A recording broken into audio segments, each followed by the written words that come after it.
Hello, my name is Keon, and this is my presentation on the sugar epidemic in public schools. In this presentation, I hope to walk you through my journey of research and convey a couple of main points. First, I want to discuss diabetes and hyperinsulinemia, their differences and their effects. Next, I wanted to talk about who is to blame in this situation, as I often see much of the blame being placed on individuals who are perceived as lazy or overeating. I also wanted to introduce the two models of obesity and conclude by examining what schools can do. Throughout this presentation, I hope to maintain an evidence-backed approach to this issue, and I will be providing citations to all my claims at the bottom of the slides.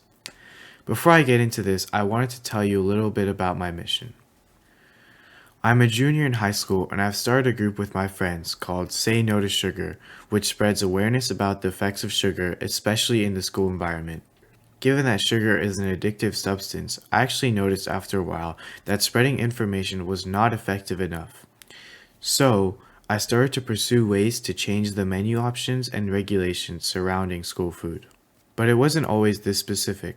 My interest first sparked when looking at this chart, which shows the change in different risk factors for heart disease over 20 years. As you can see, rates of smoking, blood pressure, cholesterol, and physical inactivity have all gone down in recent years. Based on these four risk factors, you'd assume that all people have learned to treat their bodies with proper care. But despite these presumptions, diabetes prevalence and BMI have surprisingly gone up by large amounts. People seem to have improved their willpower in every aspect, but are somehow still getting fatter. Why? The short answer to this question is sugar.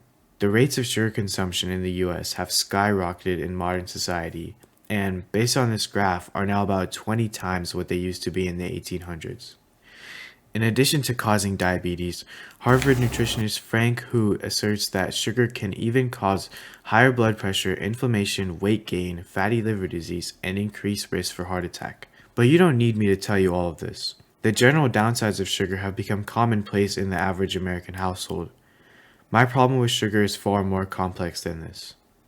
First, I find it essential to differentiate between the two major types of diabetes, type 1 and type 2. Take a second to digest these astonishing statistics. The relative growth rate of type 2 diabetes in adolescents from 2001 to 2017 was more than double that of type 1 diabetes.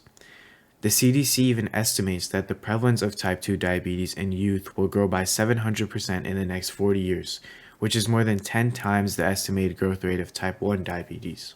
Notably, type 2 diabetes was previously referred to as adult onset diabetes because of the fact that it was almost exclusively seen in adults. But the term was changed to type 2 diabetes as society became how it is today, with exorbitant rates of sugar consumption seen in the nation's adolescents. As for the conditions themselves, type 1 diabetes is characterized by the body's inability to make insulin, while type 2 diabetes is quite the opposite. The individual becomes resistant to insulin, so the body has to produce more and more just to keep up. To me, another extremely important distinction to make between the two is that type 1 diabetes is not currently preventable. Whether triggered by infections or genetic mutations, an individual cannot stop themselves from contracting it. Type 2 diabetes, on the other hand, has actually been shown to be preventable in most cases and sometimes even reversible. Because of this, I think it is critical to focus predominantly on how we can prevent type 2 diabetes, which concerns the world of insulin resistance and hyperinsulinemia. Looking into this, I wanted to talk about how hyperinsulinemia affects the individual.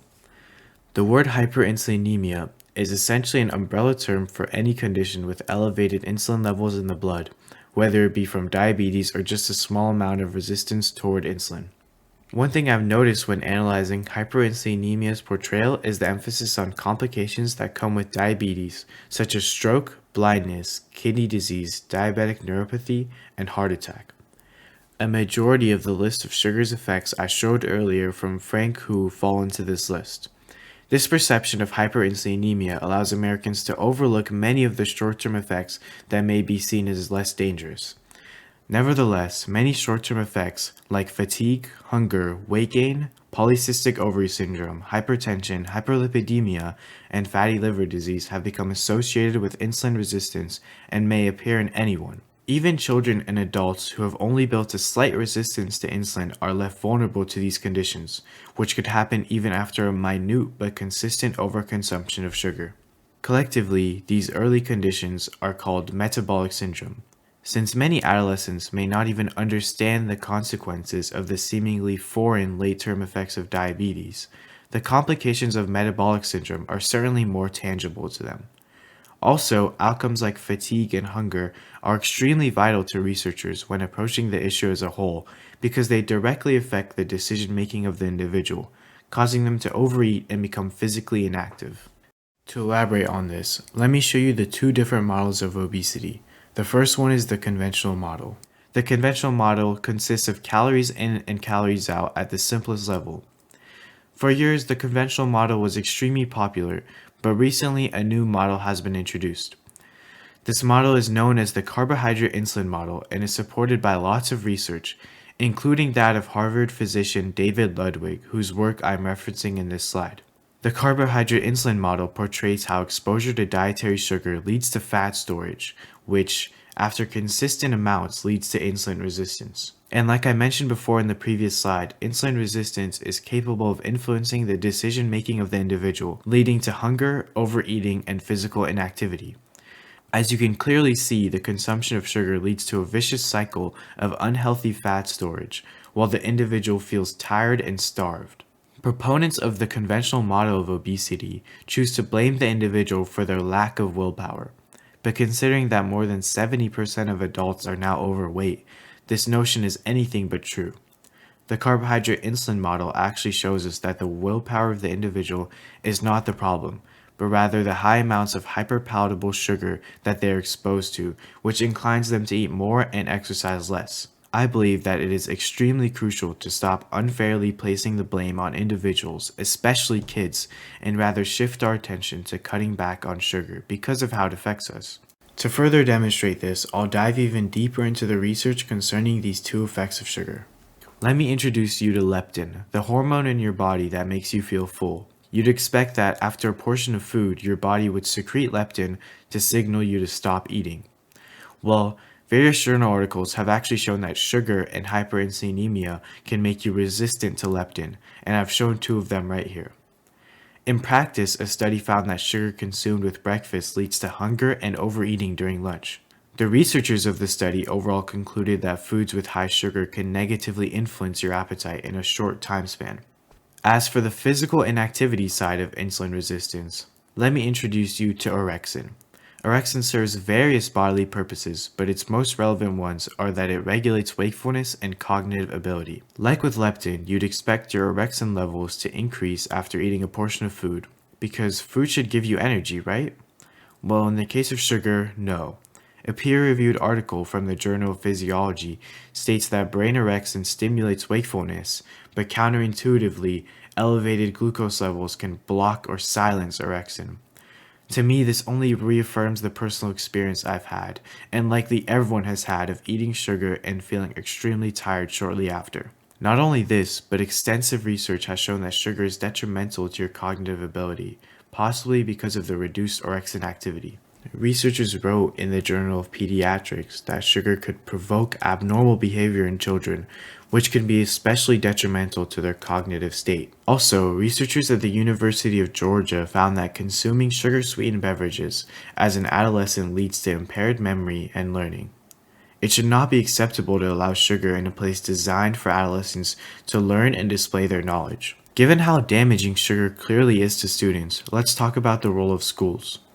The 55 million children that attend public school obtain around 40% of their daily calories from school food. Because of this, it is extremely important to ensure that they are being fed healthy foods that are low in sugar. Thankfully, the American government is aware of this, right? Well, not really. Let me introduce you to the 2010 Healthy Hunger-Free Kids Act, which is still in effect today and manages school food across the nation. This act was meant to, quote, provide children with healthier and more nutritious food options. And while the act did implement lots of overall regulation to school food, it did nothing about sugar. And that is not the only problem. Aside from not regulating the sugar amount, this act actually limits the amount of allowed fats in school meals. In doing this, the federal government prohibits the use of many healthy foods like cheese, nuts, and yogurt simply because of their high amounts of saturated fats. Instead of addressing this issue, schools are forced to transition to the low-fat version of these items. At least the low-fat foods are a good thing, right? Well, no again. A systematic comparison of sugar content in low-fat and regular versions of foods concluded that the low-fat versions of the food actually contained higher amounts of sugar than the regular versions. To make up for the lost flavor in the low-fat items, food producers increase the sugar levels in their products. Given the information I've presented up to this point, it is clear that these elevated rates of sugar are detrimental to students. Another problem with the Healthy Hunger-Free Kids Act was the requirement of at least half a cup of fruits and vegetables. Although this part of the act may sound great at first, in practice, sugar-filled drinks fall under this category of fruits. As far as I've seen, a fruit or vegetable in a school meal almost always means orange juice or apple juice. These drinks contain extremely high amounts of sugar, which, as I said before, has no specific limit in school meals. Because of the lack of regulation surrounding sugar, the main standard schools have to go off of is the U.S. Department of Health and Human Services and Department of Agriculture's joint standard of limiting sugar to only 10% of daily calorie intake, which they publish in their Dietary Guidelines for Americans report. The World Health Organization even suggests lowering this number to 5% of total energy intake. This percentage can be found by dividing the calories of sugar, which is 4 calories per gram, by the total amount of calories consumed. After looking into how schools abide by these standards, it becomes clear that they simply don't. A 2021 study in the National Library of Medicine found that 92% of schools exceeded the 10% limit of added sugars at breakfast. When I looked at a table provided in the study which showed the top 10 sources of added sugar in school breakfasts, I saw many of the same options offered at my high school, which was very alarming. With this in mind, I decided to analyze my school's breakfast menu options and see if it was different from the schools that were analyzed in the study. The answer? Not really. Here, I've laid out every food item that is offered at my school and the corresponding percentage of sugar in each of them. The green items follow both guidelines, the yellow ones follow only the WHO guideline, and the red ones break both the WHO and DGA guidelines. Note that these numbers do not even take into account the fact that school meals almost always come with drinks, such as apple juice and chocolate milk. The calories of these drinks are made up of 95% and 65% sugar respectively. At my school, and I assume most schools, students are actually incentivized to consume these drinks, as water can cost around $2 a bottle. After talking to my school district's Director of Food and Nutrition Services, I was informed that this water bottle fee is because they are not covered by the National School Lunch and Breakfast programs. This is outlandish to me. School water fountains are not always clean, and water is an absolute necessity to students. Also, another argument I hear is that school drinks have natural sugars, so they must be healthy. This is simply wrong.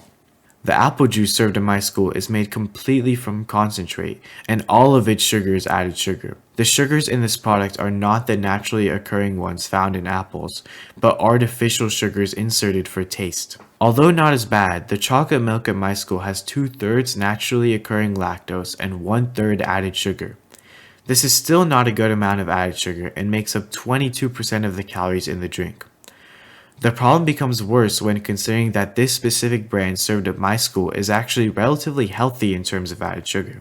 Healthline actually reports that 1 cup of chocolate milk generally contains 11 to 17 grams of added sugar of the 24 grams of total sugar, meaning that more than half of the sugar is added. It is evident that serving excess sugar to students is a problem, but this is not a new discovery.